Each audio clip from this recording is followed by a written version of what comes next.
आप सबको मेरा नमस्कार। प्रेस वार्ता शुरू करने से पहले आपके सामने दो वीडियो हैं। पहला वीडियो 17 सितंबर का नरेंद्र मोदी जी का है। वो ओडिशा में एक भाषण दे रहे थे और महिला सशक्तिकरण की बात कर रहे थे। पहले उसको सुन लीजिए।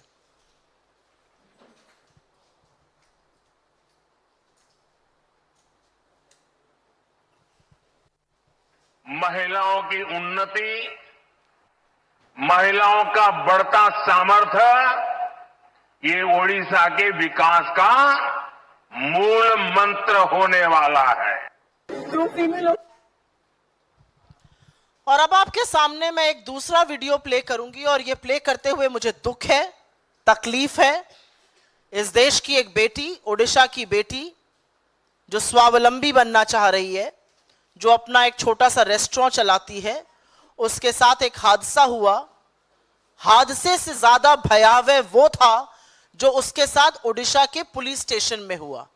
वो वीडियो चलाने से पहले आपको याद दिला दूं, ये बेटी इंडियन आर्मी के एक ऑफिसर की मंगेतर है, एक इंडियन आर्मी के ऑफिसर की बेटी है और खुद एक लॉयर है। जरूर सुनिए उसने कैसे अपनी व्यथा ओडिशा के अंदर एक पुलिस स्टेशन में बयां करी है। पकड़ के जोर से खींच के मुझे मारना पीटना शुरू कर दिया। मैंने उनको रिक्वेस्ट करते रहे, प्लीज स्टॉप, मत कीजिए, ऐसा मत कीजिए। फिर वो पुलिस स्टेशन के कॉरिडोर से मुझे घसीटते हुए ले जा रहे थे और उस टाइम पे मैं जितना जो उनको फाइट दे पाई, जहाँ उनके हाथ के एंकर्स दिखे, मैं फाइट बैक करने की कोशिश कर रही थी। उनके बीच में एक लेडी कांस्टेबल ने मेरा गला पकड़ के दबाने की कोशिश की तो मैंने उनका हाथ काटा है। उसके बाद उन्होंने मेरे ही जैकेट से मुझे मेरे पीछे हाथ बांधे और एक लेडी कांस्टेबल के स्टाफ से मेरे पैर बांध के मुझे रूम में डाल दिया। थोड़ी देर में एक मेल ऑफिसर आके मेरा ब्रा उतार के मेरे ब्रेस्ट पे किक मारना शुरू किया। अराउंड 6 o'clock जो स्टेशन के IIC है वो आए और उन्होंने मेरा पैंट लोअर किया, अपना पैंट लोअर किया और अपना पीनस निकाल के मुझे बोला कि कितने बार तुम लेना चाहोगे कि तुम चुप रहोगे, क्योंकि मैं बहुत ज्यादा चिल्ला रही थी हेल्प के लिए, बहुत ज्यादा चिल्ला रही थी हेल्प के लिए।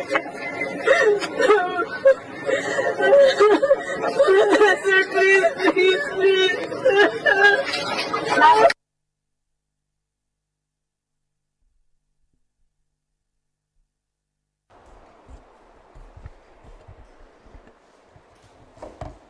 ये वीडियो, जैसा कि मैंने आपको बताया, हम उनकी आइडेंटिटी रिवील नहीं करेंगे, लेकिन ओडिशा की एक बेटी अपना रेस्टोरेंट बंद करके रात को निकलती है। कुछ लड़के उसके साथ ईव टीजिंग की बात करते हैं। रोड रेज का मामले की कंप्लेन लेकर वो और उसका मंगेतर, जो इंडियन आर्मी में ऑफिसर है, वो पुलिस स्टेशन पहुंचते हैं। उस महिला की ना सिर्फ वहां पर पिटाई की जाती है, बल्कि जो उसने अपना दर्द और त्रासदी पुलिस स्टेशन की बयां करी, वो मैं आपकी जानकारी के लिए सिर शर्म से झुकाकर रिपीट कर देती हूं, क्योंकि इस देश को सुनना चाहिए कि इस देश की बेटियों के साथ पुलिस स्टेशन के अंदर क्या हो रहा है। विभत्स है जो उन्होंने बताया है। उन्होंने कहा कि उनको पुलिस स्टेशन में हाथ पैर उनके बांध दिए गए।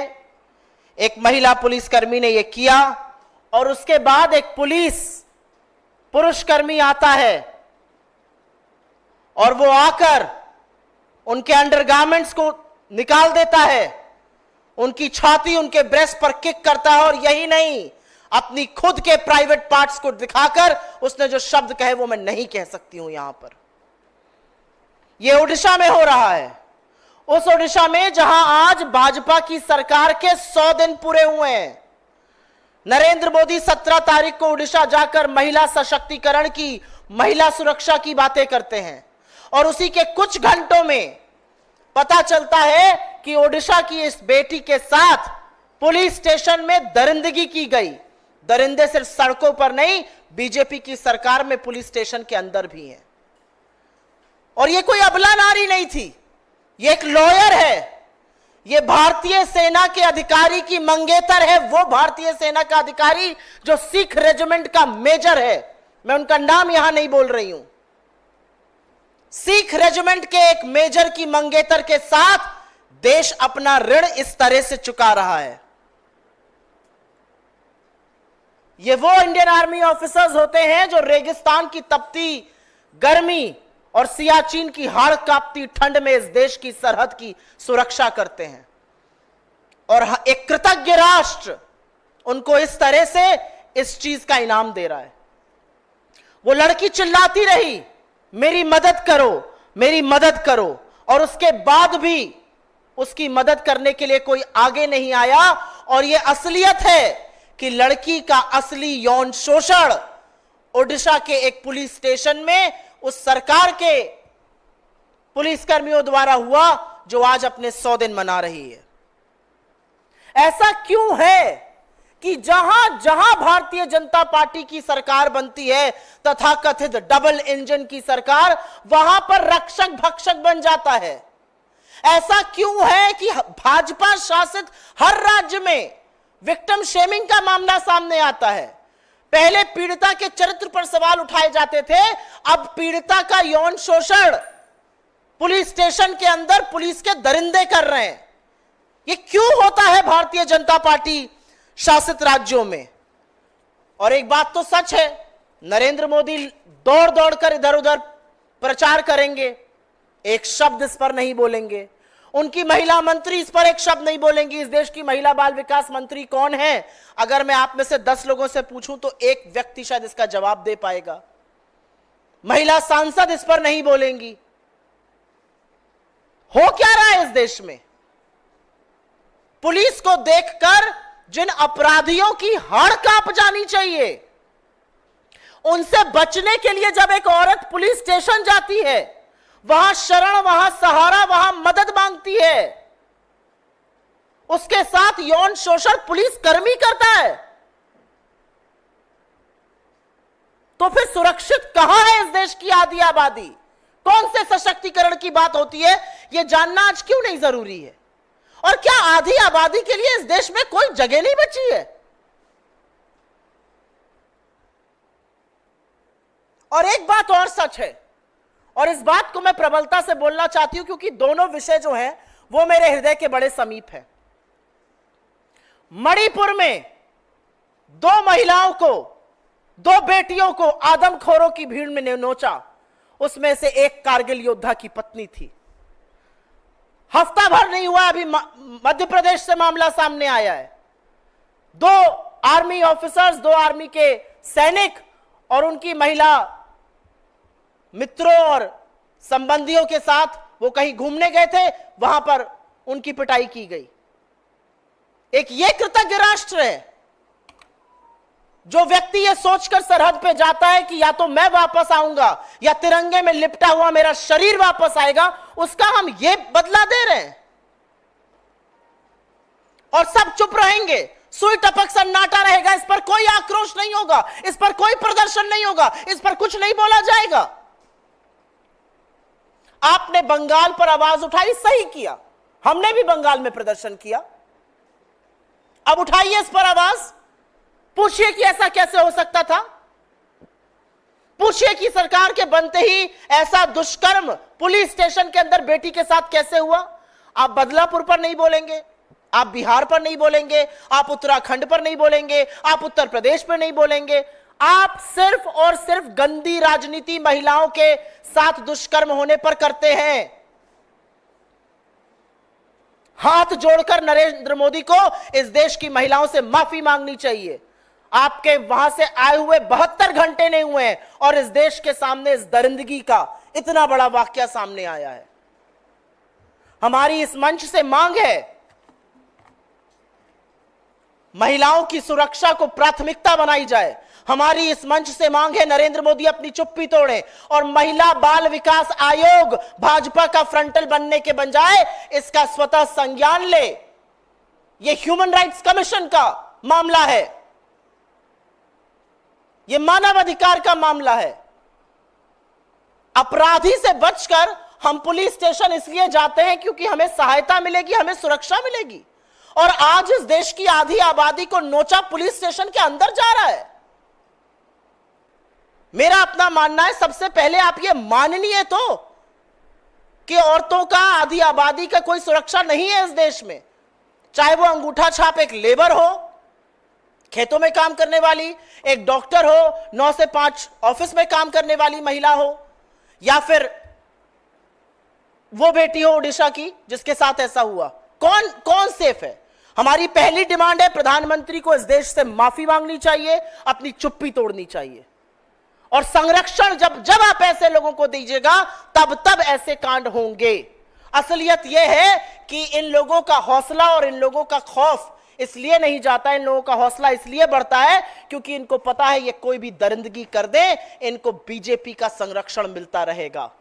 वो संरक्षण कुलदीप सिंह सेंगर को मिला, वो आईआईटी बीएचयू के दरिंदों को मिला, वो ब्रजभूषण को मिला, वो रामदुलार गोंड को मिला, वो तमाम उन नेताओं को, कर्नाटक का एमएलए जिसके खिलाफ एफआईआर हुई, जो 2 साल तक एक महिला का रेप करता रहा, उन सबको बीजेपी का संरक्षण मिलता है क्योंकि नरेंद्र मोदी प्रज्वल रेवन्ना के लिए वोट मांगेंगे, वो ब्रजभूषण की चिरौरी करेंगे और महिलाओं के लिए नहीं खड़े होंगे।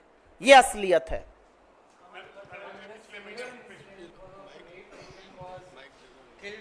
उत्तर प्रदेश,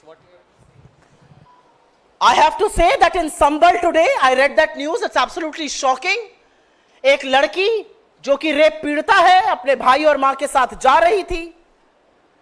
एक आदमी आता है जो आरोपी है, जेल से छूटकर गोली से मारकर उसकी हत्या कर देता है। इस कानून व्यवस्था का आप ब्यौरा दे रहे थे। इस कानून व्यवस्था को आप नजीर मान के उत्तर प्रदेश का मॉडल चलाना चाहते हैं।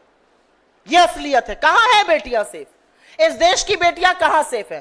पहले उस लड़की का रेप हुआ, आरोपी को सजा हुई, सजा से निकलते ही जब वो जेल से बाहर आया, उसने उस लड़की को मौत के घाट उतार दिया दिन दहाड़े। क्या कर रही थी योगी जी की पुलिस? क्या कहेंगे भाजपा के लोग?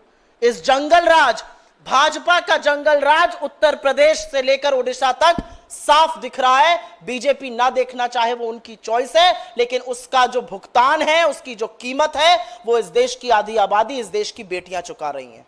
मैम, पिछले महीने प्रधानमंत्री महाराष्ट्र के जलगांव गए थे। वहां पर उन्होंने कहा कि महिलाएं पहले अपने खिलाफ हुए अपराध के लिए थाने जाने से डरती थी। हमने सख्त कानून बनाए हैं, हम बीएनएस लेके जाएं, महिलाएं अब थाने जाएं, खुलकर शिकायत लिखाएं।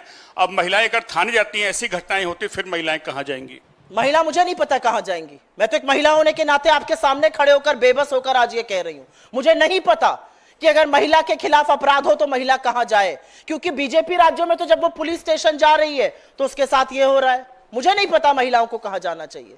बीजेपी को हमें बताना पड़ेगा कि अगर हमारे साथ अपराध हो जाए तो हम कहां जाएं। अगर नाबालिग बेटियों के साथ अपराध होता है तो तब तक एफआईआर नहीं लिखी जाती है जब तक 500 लोग सड़क पे आके आंदोलन नहीं करते हैं। मुझे नहीं पता, ये तो बीजेपी बताएगी। मैं व्यथित हूं, मैं परेशान हूं, मैं खुद बेबस आज महसूस करती हूं, क्योंकि कहां जाएंगी लड़कियां? आपके साथ कुछ गलत होता है, आप इस उम्मीद से पुलिस स्टेशन जाते हैं, रात को दिन में किसी भी वक्त, कि यहां जाकर मैं सेफ हो जाऊंगी। और बर्बरता और जघन्य जो विभत्स वाक्य है वो आपके साथ पुलिस स्टेशन में हो रहा है। तो कहां जाए बेटियां? ये सवाल आप लोगों को उठाना चाहिए ना, पूछना चाहिए नरेंद्र मोदी से। कहां जाए इस देश की बेटियां? आपने कौन से कानून बना दिए और उन कानूनों का किसको फायदा हो रहा है? मैम, कई बार आप लोगों ने इन तमाम मुद्दों को उठाया है और खास तौर पे वुमेन सेफ्टी का मुद्दा। आपने मणिपुर का जिक्र किया, आपने मध्य प्रदेश का, यूपी, गुजरात का जिक्र किया और आपने इस बात का भी जिक्र किया। आप लोग बार बार सरकार से कार्रवाई की मांग करते हैं, लेकिन सरकार की ओर से कोई कार्रवाई नहीं होती और हमने देखा है लगातार, चाहे वो रेप का मामला हो या ऐसे मामले बढ़ते जा रहे हैं। तो सवाल के बजाय आप लोग अब क्या एक्शन लेंगे अपनी तरफ से, क्योंकि सरकार से आप लोग लगातार मांग कर रहे हैं लेकिन कोई कार्रवाई नहीं हो रही। हम हिंदुस्तान का विपक्ष हैं, प्रमुख विपक्षी पार्टी हैं। अगर हम कुछ गलत होते हुए देखेंगे तो हम उसका पर्दाफाश करेंगे। हम आम जनता के सवाल, उनकी समस्या, उनकी व्यथा उठाएंगे और यह हमारा काम है। जब सरकारें सत्ता में बैठकर देखना और सुनना बंद कर देती हैं तो उन सोती सरकारों को जगाना विपक्ष का काम होता है। तो हम आज नहीं, हम कल भी अगर कुछ ऐसा होगा तो उस घटना को उठाएंगे। सरकार में तो हम हैं नहीं कि हम प्रशासन चलाने लगे। हम तो सोती हुई सरकार को जगा सकते हैं, बेटियों को सुरक्षित रखने की मांग कर सकते हैं, लेकिन बेटियां जाग रही है ना इस देश की। 400 पार नारे वाले ऐसे ही थोड़ी 240 पे आ गए, ऐसे ही थोड़ी हरियाणा से लेकर जम्मू कश्मीर, झारखंड और महाराष्ट्र सब हारेंगे, क्योंकि आधी आबादी देख रही है उनके साथ क्या हो रहा है। महिला आयोग इस देश का महिला आयोग नहीं है। महिला आयोग इस देश की महिलाओं के लिए नहीं है। महिला आयोग बीजेपी का फ्रंटल है। महिला आयोग में बीजेपी के कार्यकारी में जो महिलाएं होती हैं वो भरी जाती हैं, महिला कार्यकर्ता, और उनसे बीजेपी का चरण वंदन कराया जाता है। उनको महिलाओं के खिलाफ अपराध जरूर विपक्ष शासित राज्यों में दिखता है, लेकिन वो बिल्कुल मुंह सी लेती हैं जब उनको भाजपा शासित राज्यों में महिला अपराध की बात करनी होती है। उसका ना संज्ञान लिया जाएगा, ना कोई कार्रवाई की जाएगी, ना हवाई जहाज से, ना ट्रेन से, ना बस से वहां जाया जाएगा। महिला आयोग से मुझे रत्ती भर भी उम्मीद नहीं है, क्योंकि महिला आयोग बीजेपी का संगठन है, वो महिला मोर्चा का एक सब संगठन बन चुका है।